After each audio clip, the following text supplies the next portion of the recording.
to the brothers Saul, Nico, Voltaire, and Evandolph. When we were deliberating about your ordination to the priesthood, so many questions were thrown at the table. How were they as students? How are their grades? Are they good with human relations? Are they good in public speaking? Are they on time for the prayers? Can they relate with the other seminarians well? And then it dawned on me, all our questions were about your strengths. I think we need to ask the question, what are your weaknesses? And are you weak enough to become priests? You need to be weak in order to be priests. Because sometimes our own strengths become obstacles for the grace of God to be shown in our lives. Are you weak enough so that the power of Christ can truly shine through you? Buti na lang you're not so good looking, then you are not an obstacle for us to be reminded of the beauty of God. But we are not looking for supermen. We are not looking for super seminarians. We looked for weak seminarians in whom the power, the strength of God can truly shine. And this morning, do not dare to boast, because you were called because of your weaknesses. That those weaknesses made you even more lovable before the Lord. Where sin abounds, where weakness abounds, grace abounds all the more. Are you weak enough to be priests? Are you weak enough to rely solely on the grace of God? Are you weak enough to depend only on the mercy of God? We need you to acknowledge your weakness. Your weakness is totally yours, and your weakness is your gift to the Lord. Are they men of character? Are they men of integrity? In other words, is there no discrepancy between their public life and their private life?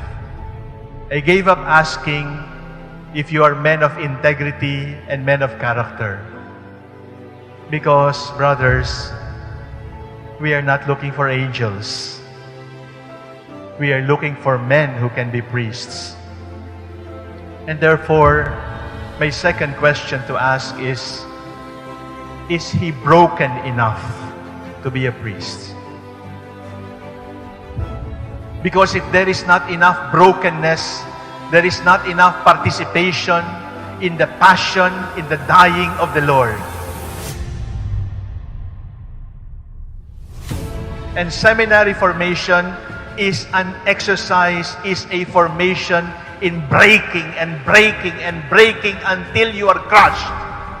And when you are crushed, God will put you back, this time into a beautiful mosaic, so that you can become life givers for others.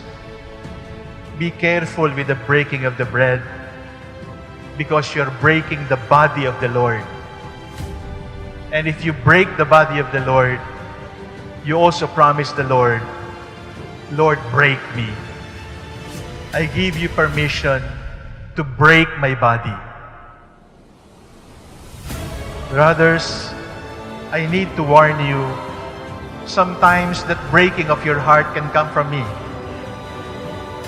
I might hurt you. Or from your brother priests. They might hurt you. But when you are hurt by your brothers, when you are hurt by your archbishop, consider it as a breaking, so that you may be finer and finer, so that more and more you can become life givers. There is no holiness without a willingness to be broken like the body of the Lord. If they gossip about you, if they ignore you, if they take you for granted, if they calumniate you, whisper a prayer of thanksgiving, because when they break you, you share in the breaking of the body of the Lord. Are they brave enough to hurdle the storm?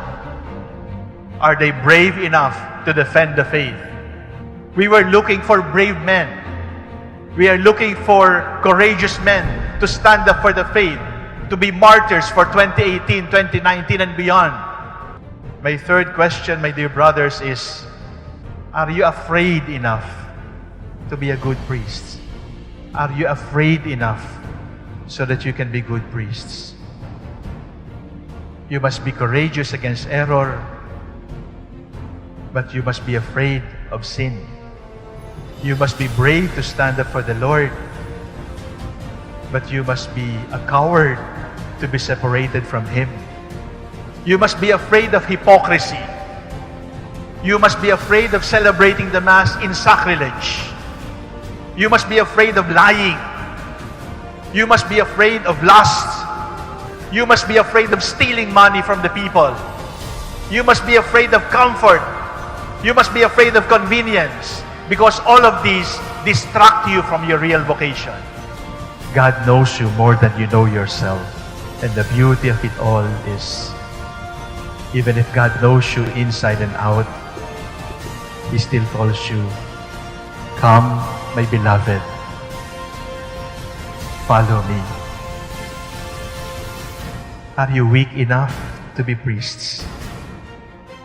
Are you broken enough to be priests?